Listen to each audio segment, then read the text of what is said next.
Welcome to the Money Market Show. I'm your host, Paul LeJoy. Today, I want to share with you one of the most celebrated Americans. His name is William Russell. You can see in the picture, maybe this face is familiar to you if you're a basketball fan or a basketball player. So I'm going to share with you the story about this man, and maybe it's going to inspire you. And at the end, I'm going to talk about some of my takes on this. Okay, so I'm just an observer of life, and I applaud people who are doing things and are making our world a better place. Okay, so always give tribute to whom tribute is due. So let's go. This is a story about an American NBA legend. I think one of the greatest, if not the greatest, of all time. So this is an 11-time NBA champion with the Boston Celtics and the first black head coach in the league. This man, Mr. Bill Russell, passed away at the age of 88. So it tells us things about us. Look at his fingers. 11 rings. 11 rings. Not anyone, not even Michael Jordan, not LeBron James, not Stephan Curry has got as many rings as this man. And if you've been watching the NBA Finals, you probably have seen him, giving the championship to the winner. Russell's 11 championships with the Celtics included 8 straight from 1959 actually, to 1966. Okay, 1959 to 1966, 7 years. It was a 5-time NBA MVP. Wow. And a 12-time All-Star. In 1966, Boston hired Russell to be the team's head coach, making him the first black head coach in the NBA. Would serve as a player coach. Player coach, nobody else has done that until the end of his career in 1969. This guy didn't play for too long. He played from 1955 to 1969. Can you imagine that? So many of us work for years. A lot of us work maybe from the 20s to 65. Long time to work. This guy worked for 14 years. And today is celebrated. As you see in pictures, you are going to see some pictures of him and President Bill Clinton, pictures of him, President Obama. That's just amazing. It's celebrated American. Off the court, Russell was an activist committed to social justice, right, and civil rights. In 1963, he marched alongside Martin Luther King when he gave his I Have a Dream speech. He also supported the iconic boxer Muhammad Ali in his opposition to being drafted into military service. Russell was a recipient of Presidential Medal of Freedom given by President Obama in 2011. In a statement issued by the Celtics, the team lauded Russell and his contributions to both the team and the sport as a whole. To be the greatest, this is what it said, to be the greatest champion in your sport, of course, as you can see, to revolutionize the way the game is played and to be a societal leader all at once seems unthinkable. 3 things: greatest champion of your sport. Not even Michael Jordan, not LeBron James, not Stephen Curry, none of them. Okay? He was the greatest. Russell, 11 championships. 6 of them in a row. No other team has done that. And to revolutionize the way the game is played and to be a societal leader, that means civil rights, all at once seems unthinkable. But it is who Russell was. That's amazing. So let's see some pictures. Let's see him in pictures. This is him here. He was born in 1934 in Monroe, Louisiana. While attending college at the University of San Francisco, he led the university's basketball team to in a back-to-back NCAA championships, 1955, 1956. It's amazing to see him there. This is a guy, young man at the time, Russell poses in San Francisco in 1955. He was pretty tall, 6'9". Said he was known for his defense and skill in blocking shots. This is him with his parents. This guy looks like a Cameroonian, Nigerian, right? But that's him. And this is him being carried up against San Francisco University. And he's won the championship. That's back in 1955, the first NCAA championship. So he's being carried up, celebrated. And look at this. This picture is iconic. Okay, this is 1955. 1955, a dark time in American history where you had racism. But it did not really matter, right? Because people celebrate victory.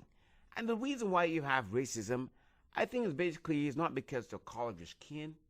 I think it's because you feel like the other race or the other color is inferior because of their performance. So why do white people, sometimes live in certain parts of the city, and run away from black people and stuff like that? I think if black people were well educated or they had the fame and fortune, this would not happen, because it's about classism. I really think racism is classism because, in my opinion, there's actually no race. Look at him here. He's being celebrated. This just reminds me of my own experience in Taiwan. When sometimes we play games with kids and they will look at you in the streets and point fingers until they come to know you, who you are. Okay? And when I wrote my book, Black in Taiwan, now people are lining up for me to sign their book that they bought from me. People are lining up for me to sign my autograph. They didn't care whether I was black or what. People care about your achievement. People celebrate people who are good. Celebrate achievement. Celebrate excellence. That's all that this thing is about.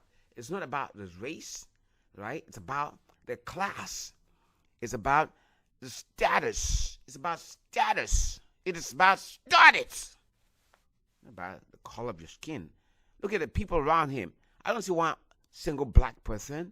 These are all people in the suits. Okay, besides this player here, but he's been celebrated. Why is this guy not being celebrated? Why is this guy being celebrated? Because he is. He showed that he's able to perform. He showed that he's excellent. And today, we're talking about him. This is him. This picture is also extremely important. That's him and his fiancée. And look at the streets are lined. Everybody is dressed up. Those were the days people were dressing up. They don't dress up anymore. This is in San Francisco, 1955. Is it 1955? Yeah, 1955, the first championship. Bill Russell. It's like a motorcade. It's a motorcade, right? And it's driven by a white woman here and a white man here. And this is a black kid, not even 20 years old. Because he did what? He brought pride to his city. He brought pride to the city. He brought pride to the city. People celebrating achievement. They don't care about the color of his skin. Look at all these people smiling. While black people are being lynched in the South, other parts of in California. This is a motorcade. This guy and his wife are paraded in the streets of San Francisco. The whole thing is blocked off. When Michael Jackson died, the whole world halted. When this guy died, Kobe Bryant died a few years ago, the whole world stopped, right? You celebrate achievement. So if you're watching this or you listen to this, it's not about how fat you are, how thin you are, how tall you are, or how short you are. It doesn't matter the color of your skin. It doesn't matter where you're born in Africa or you're born anywhere. It doesn't matter where you're born in the ghetto. Who cares where this guy was born? Who cares? Nobody talks about that. You care about what did he achieve? And then what is his goal in life? You care about that. He found his calling and then excel at that calling. He found his calling and excelled at that calling. What's your calling? What's your calling? What's my calling? Are you in sales? Then be the best salesperson. Are you a nurse? Then be the best nurse. Are you a teacher? Be the best teacher. Are you a realtor? Be the best realtor. Do whatever you can to learn the skill, to master the skill. Are you a loan officer? Master the skill. Do your daily success plan. Do it. This guy, I'm sure, there's no way that he could be who, if he wasn't disciplined, if he wasn't following a routine, if he wasn't focused. You see, I talk about the 3 keys of success, right? The 3 Ds. So it's a desire, the determination, and the discipline. The desire, the determination, and the discipline. So what's your desire? Be determined to achieve that desire and be disciplined enough. This is great. Okay, now you see him here. So not only is he a basketball player, he is a great athlete, and he's doing this high jump. Still at university, this is 1 year after. And again, who are these people watching him? All these people watching him, I don't see a single black face. He's the only black guy there. And so it doesn't matter. Okay? And look at him here. He tied the knot. And when he tied the knot, I don't see a single black face here. I see white people. Right. And here's a guy who was actually, you'll see later on, that he was a civil rights campaigner. Vehement one. He actually marched in the streets of Washington, you know, with Martin Luther King, as I mentioned earlier. And also, he was in favor of, he supported Muhammad Ali, as I mentioned earlier, you know, not to be drafted in that stupid war that was fought in Vietnam. Okay? Talk about achievement here. Ross here. Good as his craft. So focused, so good. The most celebrated guy ever. Look at him pretty towering over people here. Look at these kids. These kids are all coming for his autograph. Yeah, this room is mixed of white and black. You know, but they're looking for his autograph. This is great. He's a good man. Good man. And here's he signing a contract. Let's see what it says. Okay. So joined by co-owners. Okay, these owners of the Celtics, you know, they're signing a contract with him after he was traded from St. Louis Hawks. You know, in 1956, they're signing a legend. They're signing a legend. They saw the potential in him. There's some of the things I've missed myself. I remember when I wrote that book, Black in Taiwan, you know, someone called me from New York Times to say, hey, listen, we like the content of your book, or we like to edit it, we like to publish it. New York Times calls me, and they want to publish my book, and I said no to them. I remember a pastor and his wife coming to see me in Linkou, near Taipei in Taiwan, and they wanted to sit down and mentor me. And I said no to them. Terrible! And I remember when I started real estate, right, in 2005, this guy, Sam Noir, had been doing it for a long time. You know, he saw the potential. He wanted to align me with some guy who's been successful, Steve Dillon. You know, and I said no. Why do I keep saying no to people who are there to help me? Imagine if this guy had said no to these 2 owners, the Celtics, right? They see the potential. He's going to help their team. But by helping their team, he's going to help himself. Tell me, who's more celebrated today? Is it these owners, or is it Bill Russell? Bill Russell's a star. These guys are the owners. Look at their eyes there. They want this kid. They see the future of this kid and their own future. And look at the respect to him. They're wearing ties just like he's wearing a tie. That's just great. Don't sabotage your success. Don't ever dare sabotage your own success. Be vigilant. Be receptive to the people who are there to help you. They're giving you something. No, they're giving him something. A future. Giving him a future. Don't sabotage your success. Say, I know the plans that I have for you. God knows the plans I have for you. the plans to prosper you. So instead of aligning yourself with God, what are you doing? You're sabotaging and say, God, I don't want you. God wants the best for you. God wants the best for me. So it's in my best interest to align myself with God because God knows what's best for me. These guys know what's best for Bill Russell. They know what's best for him. So it will behoove him to just review the contract and so that it's a win-win for everybody, right? And this is the beginning of his career, the beginning of his celebrity, the beginning of his life, his legacy. This is the beginning of his legacy. Can you imagine that? Interesting. What's the beginning of your legacy? Who's there to help you? Make sure that you don't ruin it. Don't ruin it, please. Telling from experience. Now let's go on. See? So he signs the contract. He is now with the Celtics. And guess what? Okay, what happens here?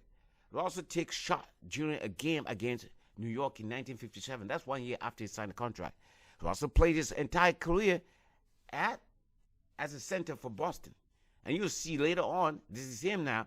Okay, the guy is set, right? Okay. He has a huge contract and signed this thing, his legacy for years. He has kids. He started giving birth to kids. This is 1961. So he signed a contract in 1956. Okay, 1961, 5 years later. Of course, he's successful. Look at him there.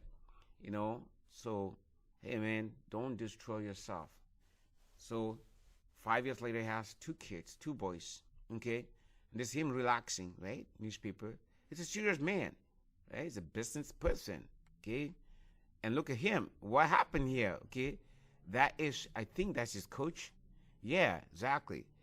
From left to right, fans carry, then Celtics forward. Then he was a forward, okay, and coach. That's your coach, and then of course Russell in 1964. This is at the sixth conservative NBA title. This is sixth conservative NBA title. So he signed the contract in 1956.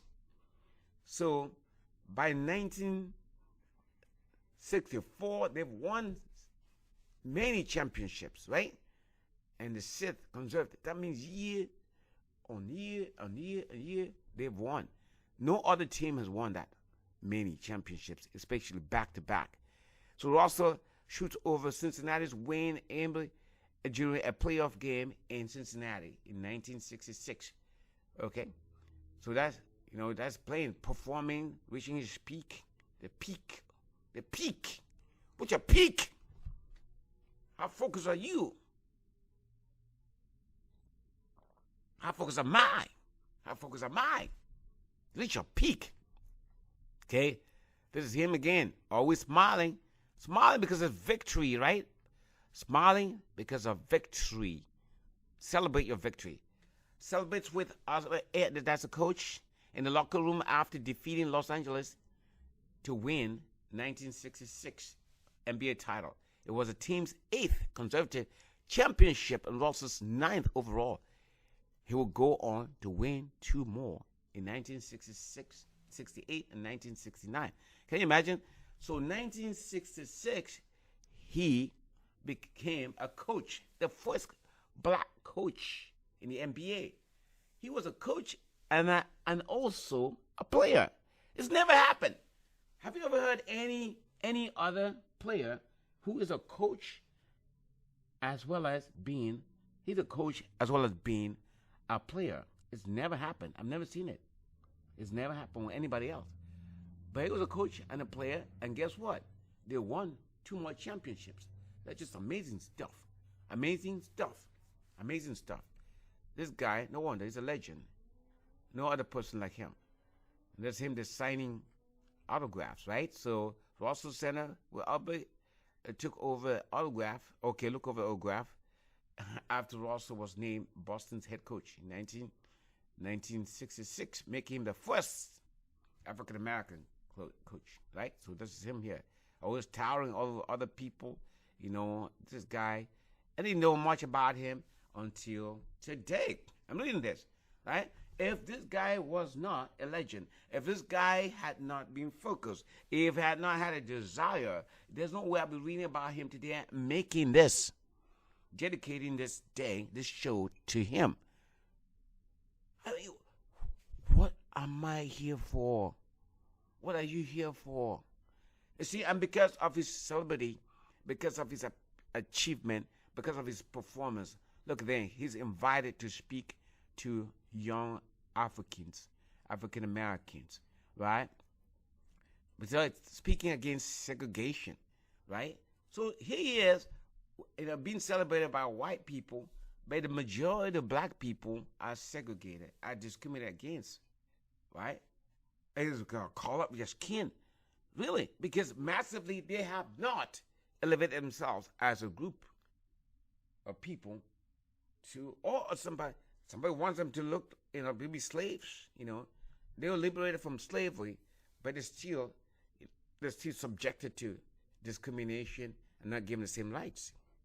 But this guy is giving them a privilege, right, privilege. He's towering over people in many ways. Towering over white people, it has command. What's your command? Look at the journalists here. They're white journalists, right? And look at the microphone. He's given the platform to speak because of his performance, because of his achievements. This is him or Muhammad Ali, they're good friends. So on the one hand, you have these white people celebrating him. On the other hand, guess what he's doing? There's injustice against his people. So he's celebrating another legend here, Muhammad Ali, and that's for another day.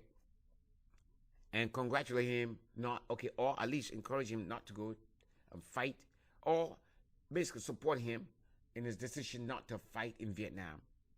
Okay, let's go on. All right, more of him in action against Philadelphia. Again, that's another one that they won. 1968, they won that one as well. And this him, he became a commentator, right? Briefly, of course, he knows the game. He knows what it takes to win. He's the best ever. And this him as a coach. He coached for many teams in the NBA. A lot of teams in the NBA, including Sacramento Kings, right? As you can see here, right? And the Seattle Supersonics. This thing with Michael Jordan. So now we're talking about Michael Jordan. Let's see. Let's see some pictures. I'm gonna bring some other pictures on, and let's see. So Michael Jordan, you guys know Michael Jordan very well. He is the most well-known, but honestly, in comparison, he is not as good as Russell. Okay, so let's see Russell in pictures, right? So, the guy is there. He's the best of the best, but I'm just going to select some of the pictures. That makes sense. This is him with Obama there, and I saw one picture with him, and look, Obama's really happy. I think that's 2011, okay, when he's given the freedom. So you see some names that in the NBA, and so who's this one here? So you see this, I think this is Garnett, right? And let's see, I saw some pictures earlier with celebrated, okay, this LeBron James. So you can tell that he was icon. You can tell that Russell was an inspiration to many aspiring players. The Celtics, okay, that's Obama here, really elated. Okay, Obama's a tall guy, but look at here, he looked like me, okay, pretty short. And he stands with Russell. This is him with the late young man, of course, Kobe Bryant, another celebrated star, but no one as great as Russell. Didn't know about all this stuff, right, until today. Just amazing stuff. That's him again, right? He was pretty tall, pretty tall, 6'9". Okay, let's see some more. What's this here? I don't know what's going on here, but that's him in his late years. Okay. Oh, okay. Look at this one. So Michael Jordan, 1, 2, 3, 4, 5, 6, and him, Russell, is 11. Right? 11. So Russell is 11, Michael Jordan is 6. Right? Amazing stuff. Right? So some people making some comparisons here. Who was the greatest? Is it Michael Jordan? Is it Russell? In terms of height, he is taller than Michael Jordan. In terms of achievements, he's greater than Michael Jordan. Just amazing stuff. Okay, so just wanted to share this with you today. I'm looking for a picture with. Okay, this is Muhammad Ali there. Look like a short guy, you know.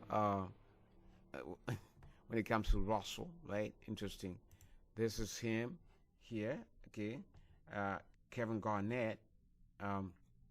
Right.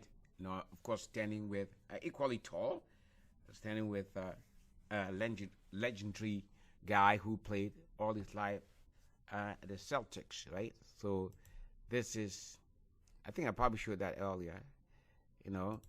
And look at this. This is another Larry Bird, okay, ranked 6th. Russell, 7th all-time NBA rankings, right? Interesting. Let's see what else we have. Okay, I was going to show a picture with him and Bill Clinton, so I don't see that. All right, so that's him there. We Kareem Abdul-Jabbar. Okay, I think there was a picture that I saw with him. Oh yeah, this one. I want to show this one. Of course, some of these names will ring a bell to you. These are equally celebrated NBA players, but their star, their hero, was Russell.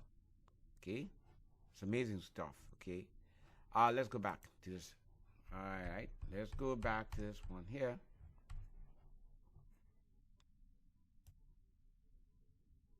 Almost done here. I think I went through that already. Went through that already. Okay, that's where we were before I went on. Okay, guess what? Yeah, we all went that. We saw that somewhere else. Okay, that's him with Kevin Garnett. That's him with President Obama. Okay, that's LeBron James when he played for the Heat, Miami Heat. Okay, you see those Miami Heat guys with Russell. So like I was saying, every time there was he was always there to give the cup, to hand the cup over to the winners. Okay, so you see that LeBron James and his team, they won. And that's him in his later years, you know, basically as late as 2014. Talk about civil rights. Like we said, civil rights 2006. That many years, like 50 years after, you know, he became a star for the Celtics, and you still talk about civil rights. Okay, it was relentless, and that was him just about last year, 2017 in New Orleans. Okay, Louisiana. That's where he was born. Introduced at All-Star game. Many years. I mean, that was like what? It was 80 years. 80 years old. Okay, or so. And that's him later on in life with his latest wife. So she was there. Looks old. He's achieved his goal. He's fought a good fight, you know, and ready to go to the one. We're all here for a short time. What is our calling? What God put us here. So at the end of the day, we started by showing all these rings, 11 rings in total, you know, and at the end of our lives, we are ready to meet the maker of our lives, the one that sent us here to this universe. And do we want him to say, I don't know you? Or do we want him to say, I know you? Well done, good and faithful servant. Right? What was your calling? Were you mediocre? Or did you acknowledge that God gave you that talent, and then you got to do whatever it takes, and you're going to win all those medals, get all those rings? But it's not about just your rings, But how do you use those rings to change the world, to make it a better place?